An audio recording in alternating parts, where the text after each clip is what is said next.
Bonjour tout le monde, j'espère que vous allez bien, bienvenue dans le vlog. Donc aujourd'hui on va voir un peu comment mettre en application tout le travail théorique qu'on fait quand on apprend la guitare ou un peu l'improvisation, d'accord? Donc on a tendance à apprendre les arpèges, les accords, tout ça, et bon, et puis voilà, on apprend les arpèges et puis après on se débrouille comme on peut et ça sonne pas, d'accord? Donc voilà, aujourd'hui on va voir ça. Je vous rappelle, il y aura, je vous écrirai les tablatures de tout ce qu'on fait au fur et à mesure là, et ils seront postés sur le site dans l'article qui y aura en dessous dans la description, puisque c'est trop pénible à l'écran à lire et c'est trop, en plus à monter ça prend des heures, donc je vous mets tout sur le site, comme ça vous allez faire un tour sur le site et je vous invite à fouiller sur le site, hein, tout est référencé dans la partie guitare vlog. Il y a pratiquement 400 vidéos pédagogiques sur les modes, sur les triades, sur les patins, les coups fins, la technique, etc., etc. Donc, alors, on a tendance à apprendre des accords quand on travaille l'improvisation, qu'on se met un peu au jazz ou à la musique improvisée, d'accord? Sachant que c'est valable pour tous les styles de musique, hein. Bon, c'est sûr que si on fait du blues, y a des éléments dont on se sert moins que dans le jazz, la fusion, ou quand on fait du rock, mais ça peut servir quand même, hein. Steve Vai par exemple joue des arpèges, hein, et pourtant c'est du rock instrumental. Dans le blues, Robben Ford, en ce moment j'écoute beaucoup Robben Ford, c'est un bluesman quand même très... qui a une partie jazz quand même dans son jeu. Donc c'est quand même des choses intéressantes à savoir, et puis de toute façon c'est des choses, ce qu'on va faire dans la vidéo, c'est des choses qui peuvent vous servir, que vous pouvez mettre en application n'importe quoi, parce que si vous voulez, c'est pas évident de travailler l'improvisation, ok, et de l'expliquer aux gens. Et ce que je vais vous expliquer aujourd'hui, personne ne me l'a expliqué, c'est à force de faire des vidéos sur YouTube ou de donner des cours à des gens, bon je donne plus de cours mais... j'ai réfléchi à des façons de travailler l'improvisation, même si moi je n'ai pas travaillé comme ça. Moi j'ai pendant longtemps j'ai appris les positions de gamme, les positions d'arpège, les positions d'accords et tout. Et il n'y a que lorsque je me suis vraiment mis à retranscrire, à relever d'oreille Miles Davis, Charlie Parker, Coltrane, Lee Morgan, parce que Lee Morgan j'en ai fait, je crois que j'ai relevé tout l'album Blue Train, tous les solos de Lee Morgan. D'ailleurs, il y a beaucoup de choses qui sont restées dans mon jeu de Lee Morgan, hein, voilà, parce que quand je m'entends jouer, même quand j'improvise dans un style jazz fusion, j'entends beaucoup de trucs qui découlent du travail que j'ai fait sur Lee Morgan. Donc je vous invite à écouter Lee Morgan dans l'album Blue Train de John Coltrane. C'est pour moi le meilleur album de Lee Morgan, et contemporain de cet album là vous avez l'album Candy qui est pas très connu mais qui est mon préféré de Lee Morgan, et après il y a des très bons comme City Light ou enfin bon bref, je les ai tous, si vous voulez je vous le mettrai sur l'article aussi si ça vous intéresse, d'accord? Donc aujourd'hui on va se mettre en non pas en Do majeur, on va se mettre en Sol majeur 7, d'accord? Donc un accord, on va parler en accord majeur 7, comme ça c'est plus facile à comprendre et ça change un peu d'un accord mineur, puisqu'on a tendance à se mettre beaucoup en accord mineur vis-à-vis de la gamme pentatonique que les guitaristes connaissent très bien, parce qu'elle est facile à repérer, etc. D'accord? Donc un accord majeur 7, c'est un accord qui contient fondamental, tierce majeure, quinte juste et septième majeure. Donc dans le cas de Sol, un accord majeur 7, c'est Sol, fondamental, Si tierce majeure, ok, Ré quinte juste et Fa dièse septième majeure, ok. Juste petite parenthèse, c'est intéressant de voir que votre accord majeur 7, c'est une triade de Si mineur, basse de Sol. D'accord? Donc vous visualisez votre triade, votre accord de Si mineur comme ça en barré, que tout le monde connaît, un feu de camp, d'accord? Ben, vous gardez ces trois notes et vous avez un Sol majeur 7, un Si mineur basse de Sol qui est un Sol majeur 7, d'accord? Donc je vous invite à penser comme ça, parce que ça peut vraiment enrichir votre phrasé, votre technique d'improvisation, on va appeler ça comme ça. Donc souvent quand on prend des cours ou qu'on va sur YouTube, vous avez un prof comme moi par exemple, enfin non, moi je suis pas un prof du tout, moi je suis un étudiant qui aime bien parler de ce qu'il travaille. Et on se dit, bon ben, on a un accord de Sol majeur 7 et on a notre arpège majeur 7 comme ça. D'accord? Ça, c'est la base de ce que vous apprenez. Alors, ce qui se passe quand on travaille, qu'on apprend ça, on apprend ça et on essaye de phraser ça dans nos improvisations. Et qu'est-ce qui se passe? C'est que ça marche pas. On essaye 10 minutes, on essaye une après-midi. Souvent non, parce qu'en fait, on se fait chier, clairement. Et on laisse tomber, on se dit, oh bon, ouais, bon, voilà, bref, d'accord, ouais, ok, voilà, qu'est-ce que je fais? Est-ce que je fais ça? Et souvent ça sonne pas parce que ça se prête pas, d'accord? Lorsqu'on a ça, on a juste les notes de l'accord qui sont mises les unes après les autres dans l'ordre, d'accord? Alors bon, il faut un petit peu le travailler. Moi, par exemple, j'ai très peu travaillé ça, vraiment, ça me saoulait de travailler ce genre de truc. Donc en fait, on va parler avec des mots beaucoup plus simples que théoriques. Lorsque vous apprenez la musique, lorsque vous apprenez ce genre de truc, c'est comme si vous appreniez des mots. Si je vous dis caméra, téléphone, clavier, souris, chewing-gum, ça veut rien dire. Ce sont des mots légitimes, vous êtes d'accord avec moi? Ce sont des mots qui existent, ce sont des mots justes, d'accord? Seulement, ça veut rien dire parce que c'est pas mis dans une phrase correct. Si je vous dis par contre, sur mon bureau il y a une caméra, à côté un téléphone, devant un clavier et à côté encore des chewing-gums, ça veut déjà dire beaucoup, vous comprenez, d'accord?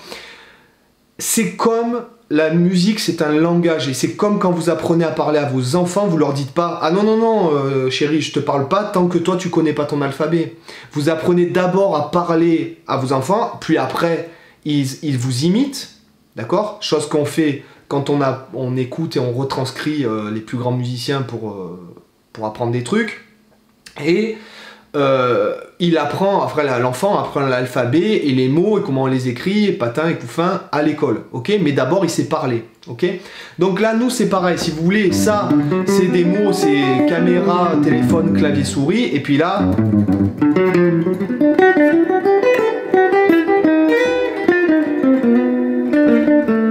Voilà, là par exemple, là j'ai fait une phrase qui était clairement basée, voilà, d'ailleurs je vais la garder celle-là, donc...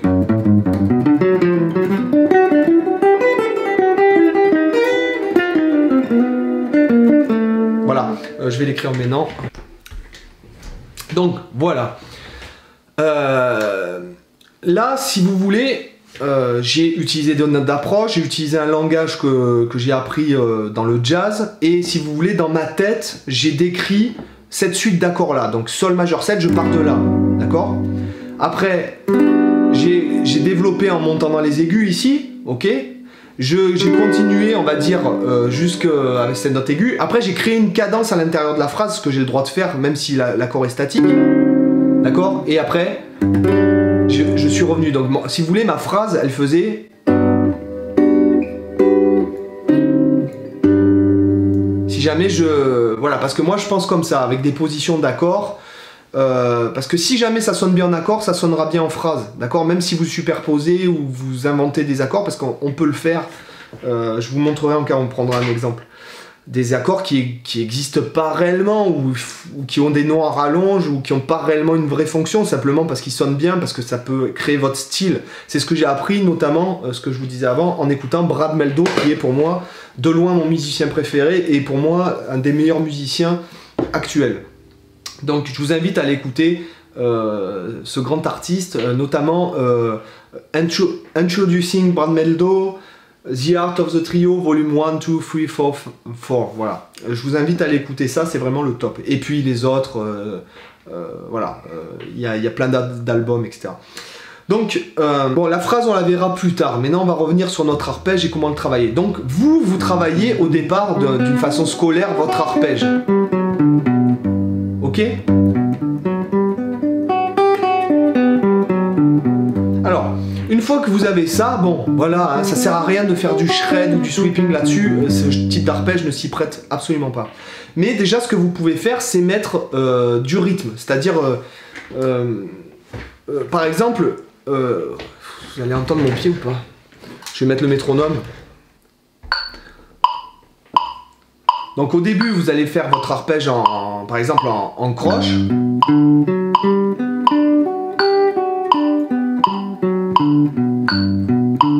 je vous invite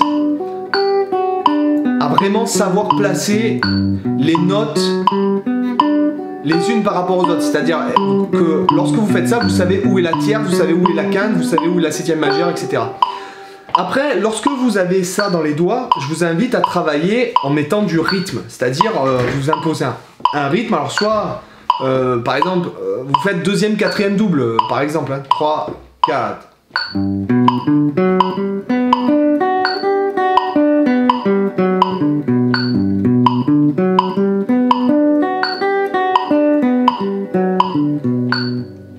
D'accord, par exemple.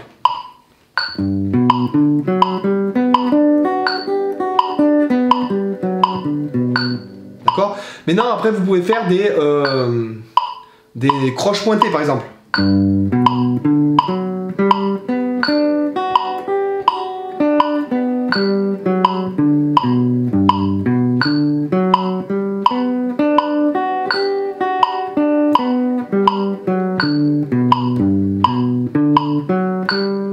Par exemple, d'accord? Croche pointée, donc c'est l'équivalent de 3 doubles croches, ok? Donc ça fait un genre de décalage rythmique, un peu comme d'ailleurs quand il y a deuxième et quatrième double. Enfin, c'est sympa. Après, ce que je vous invite à faire, c'est par exemple prendre des fragments et faire des mélodies avec, par exemple, en vous imposant du rythme, par exemple. 1, 2, 3, 4.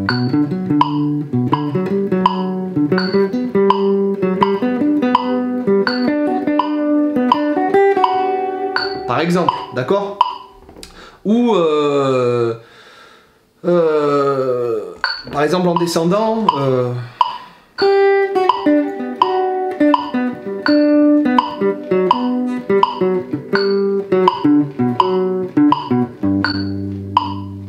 ok? Par exemple, d'accord? Donc voilà, je vous invite à vraiment déjà travailler vos positions d'arpège comme ça. En faisant du rythme, en commençant à créer des mélodies. Et c'est extrêmement difficile de ne phraser juste un arpège et de créer une mélodie avec ça. Donc après, par exemple, ce que vous faites, c'est que vous vous mettez un backing track ou même juste une boîte à rythme ou même juste le clic, et puis vous vous entraînez à vraiment trouver une mélodie, par exemple. Vous faites un accord.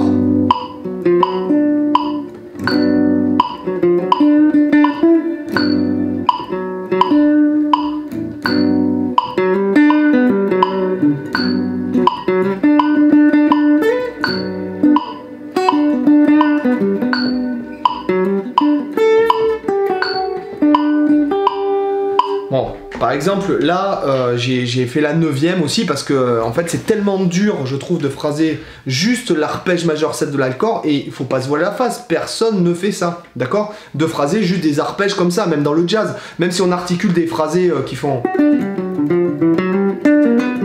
D'accord? Là, j'ai quand même phrasé d'autres notes, j'ai mélangé la gamme, j'ai mis des notes d'approche, ok. Donc... Là, il y a dans un premier stade, donc vous connaissez votre arpège, après vous complétez avec les notes de la gamme, et après dans des styles un peu comme le jazz ou la fusion, vous allez mettre des notes d'approche et des chromatismes. Comme j'ai fait dans le phrasé du début, d'accord? Il faudra que je le regarde, je me souviens plus ce que j'ai fait exactement, mais ce que je veux dire, c'est que...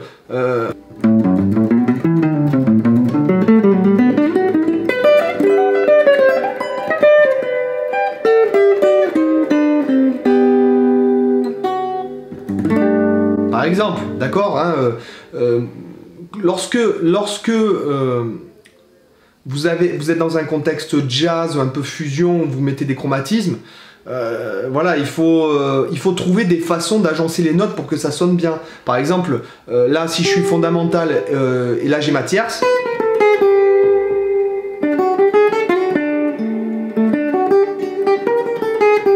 ok?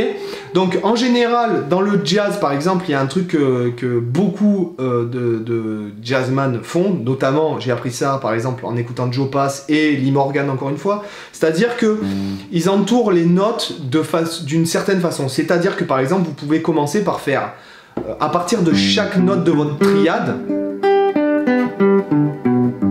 vous faites une approche chromatique inférieure, c'est-à-dire un demi-ton en dessous, et diatonique supérieure. Donc ça nous ferait par exemple...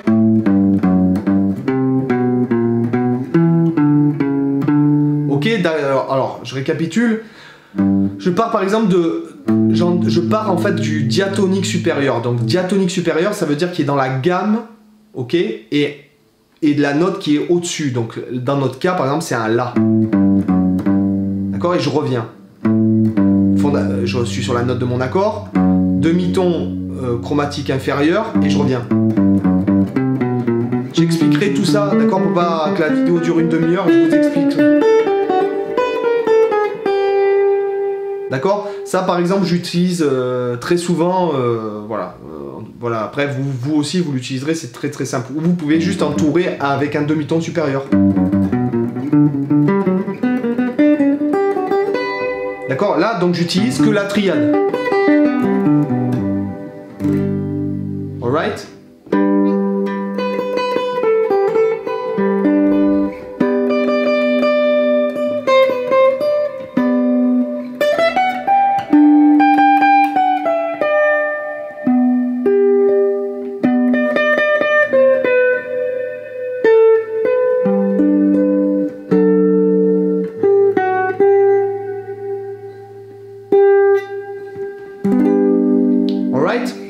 Alors après, ce que vous pouvez vous amuser à faire, c'est par exemple mélanger avec d'autres triades, d'accord? Donc comme ça vous servira aussi. Donc par exemple, vous pouvez mélanger avec soit mi mineur, soit avec si mineur en triade aussi, ok? Sachant que toutes les notes de si mineur sont comprises dans notre accord de majeur 7, ok? Donc c'est-à-dire Fa dièse qui est la quinte, Si la fondamentale et Ré la tierce mineure de Si. Ou vous pouvez faire avec mi mineur aussi, ça nous fait sonner un Sol 6. Vous pouvez le faire. Alors moi par exemple j'aime bien par exemple l'accord, le mélange en fait de la triade de fondamentale, c'est-à-dire Sol majeur, et mélange de la triade de 5e degré. Ce qui dans le cas de Sol va nous donner en fait un accord de Ré basse de Sol. D'accord? Moi j'adore voilà, c'est un accord que j'utilise assez souvent. Et alors comment développer tout ça? Par exemple, moi vous savez que je suis un grand fan d'Alan Allsworth. Par exemple, Alan Allsworth fait ce genre d'accord, c'est-à-dire que là je fais, voilà, là je fais par exemple les deux cordes graves, Sol Ré, La et Fa dièse, et je saute en fait la corde de Ré qui est pas jouée en fait, hein, d'accord? Donc là, ça nous donne un accord de Sol majeur 7 sus 2. Ok? Donc quand j'aime bien un truc comme ça, ben, je cherche à le développer. Donc j'ai ces trois positions là. Ok? Après j'ai celle-ci, j'ai un Ré basse de Sol ici, un Ré basse de Sol là. Notamment c'est par exemple un accord que j'ai relevé chez Brad, c'est pour ça que je l'ai développé après. J'ai celui-là aussi, Ré basse de Sol, Ré majeur basse de Sol, ok? Ou l'accord à la Alan Allsworth avec en type pianistique. Hein, je bascule la voix à l'octave supérieure. Et par exemple, quand j'aime bien un accord, en fait, ce que je fais, c'est que je le développe. L'accord est composé de Sol, des notes Sol, La, Ré, Fa dièse. Ouais, Sol, La, Ré, Fa dièse. Donc en fait, le Sol, quand je veux faire un renversement, ça veut dire que la voix du Sol, elle va sur le La. La voix du Ré, elle va sur le Fa dièse, la voix du La, elle va sur le Ré, la voix du Ré, elle va sur le Fa dièse. D'accord? Donc ça me donne par exemple cet accord-là, qui est un peu biscornu. Après ça me donne cet accord-là, et après ça me donne celui-là. Hein, dans le grave c'est plus facile. Voilà.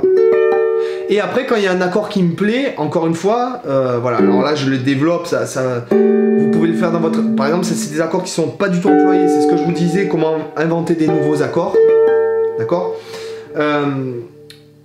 Et après quand il y en a un qui vous plaît, par exemple celui-là me plaît bien, et après je le développe cet accord dans tous les échelles en fait de ma gamme de Sol majeur. Donc Sol, La, Si, Do, Ré, Mi, Fa dièse, Sol. Et donc si jamais je développe cet accord-là dans toutes les chaînes de ma gamme, ça me donne tout ce développement-là.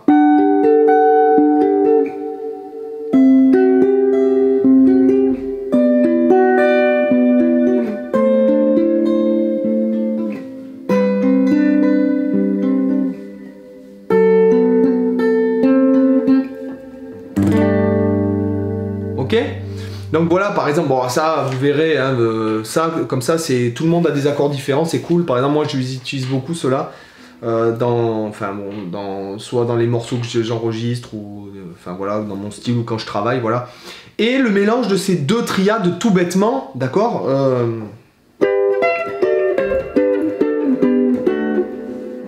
Là j'ai mélangé les triades de Sol et Ré. Et après vous pouvez même faire en fait un Ré 7 qui serait une triade de Fa dièse mineur, can bémol. D'accord? Ça crée une cadence. Et après, en diminué, vous déplacez par tierce mineure, ça peut être sympa aussi. Ok?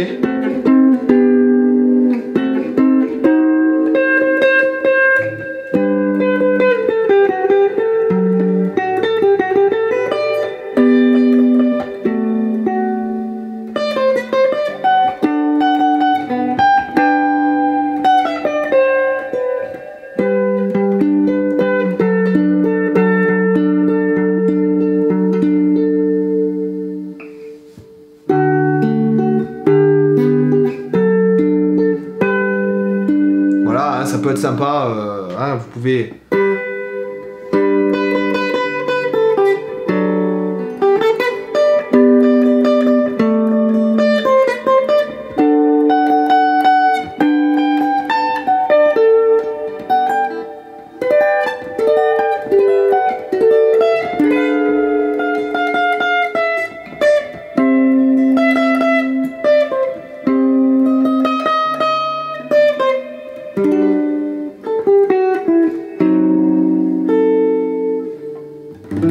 Bon, j'ai un peu dévié, désolé, hein, mais voilà ce qu'on peut faire par exemple.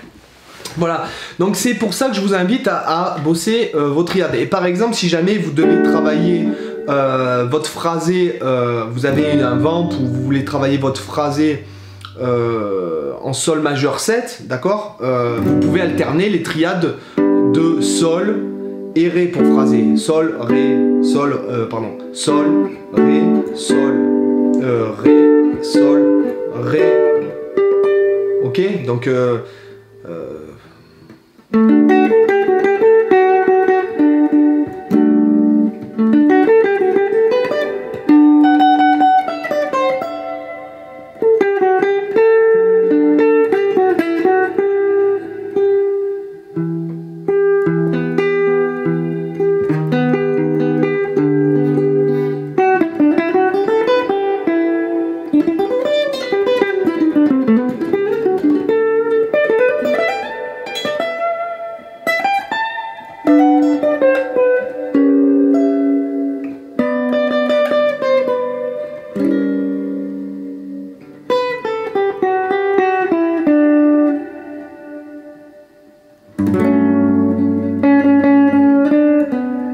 voilà, et lorsque vous faites ce travail-là, en fait, où vous vous forcez à faire des mélodies en mélangeant des triades, lorsque vous allez tomber sur une note caractéristique d'un mode, là, comme là j'ai fait sur le mode lydien, d'accord, ça, de suite, vous vous rendez mieux compte des choses, d'accord.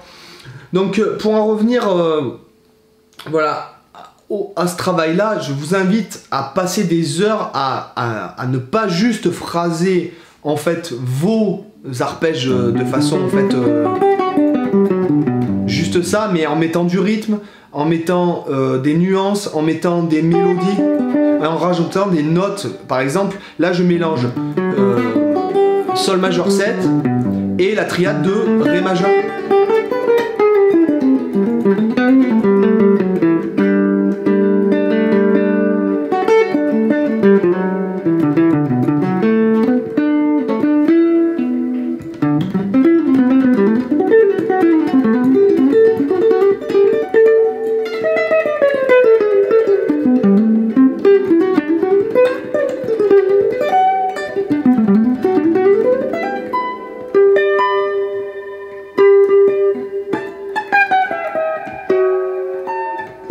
Ok, et je fais des cadences, on a le droit de faire ça en mettant des notes. Tout est, en fait, tout est possible si jamais c'est voulu. Enfin, j'ai envie de vous dire, c'est voulu de tomber sur une note fausse. Effectivement, moi j'adore faire ça par exemple. Ok, j'adore.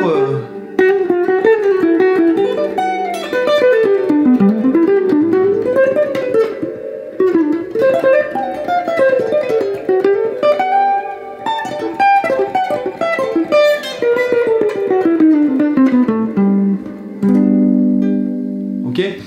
J'adore faire des trucs comme ça, de tomber sur des fausses notes et de mettre des notes d'approche. D'accord? Mais par contre, ma structure, je la pense comme ça, voilà, avec des accords que tout le monde connaît. Hein,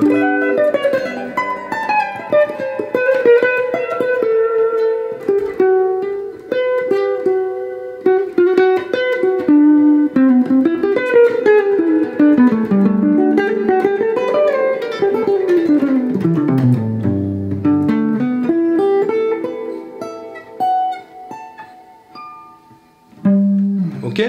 Donc voilà par exemple des idées pour travailler, et n'hésitez pas à mélanger avec des notes de la gamme, avec vos gammes pentatoniques. Bon là je l'ai pas beaucoup fait, mais on peut aussi mélanger vachement avec les gammes pentatoniques. Je veux dire, voilà, il faut pas...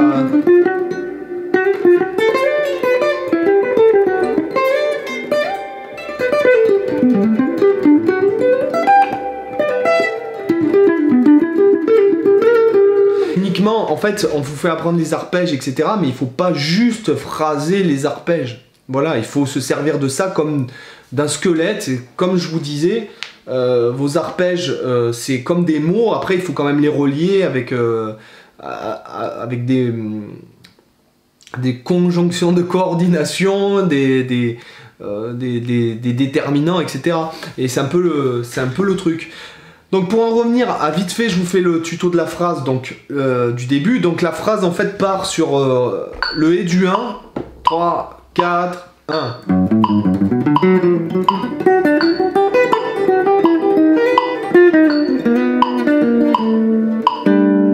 Ok?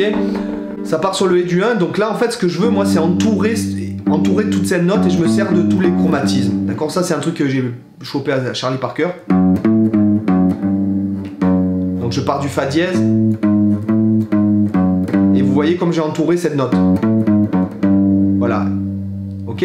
Après je fais en fait... Alors, au niveau du rythme, ça fait... En triolet avec un petit sweeping. Ok? Et après j'atterris sur la septième majeure et je descends chromatique jusqu'au Mi qui est la sixte majeure. Là j'ai atterri sur de la sixte majeure, je fais juste ma gamme, donc Fa dièse, j'atterris sur mon Sol. Ok? Là je pars de ma sixte, je monte la gamme. Et là je monte, et là je fais des triolets encore.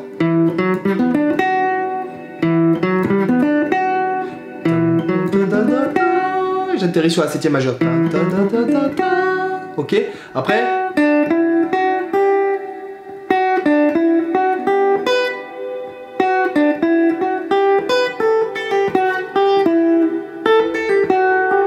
D'accord, donc ok, c'est un peu difficile rythmiquement.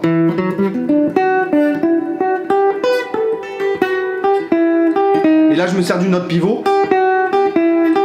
Et là j'atterris sur la 9e bémol de Ré pour créer une cadence, même si le Ré n'y est pas, d'accord?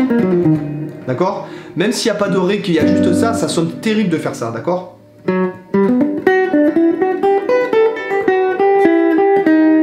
D'accord? Et là je fais le Si. Et là je me sers, en fait j'utilise la 9e, c'est comme si je faisais... D'accord? Cadence.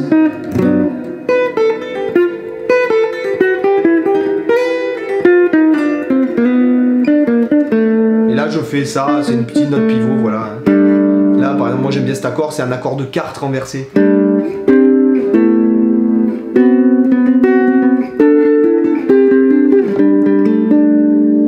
C'est comme si je faisais des accords comme ça.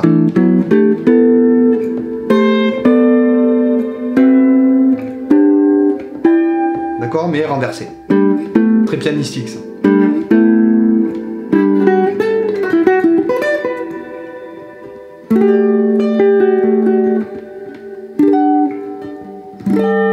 D'accord, ça crée des cadences à l'intérieur en fait, le fait de...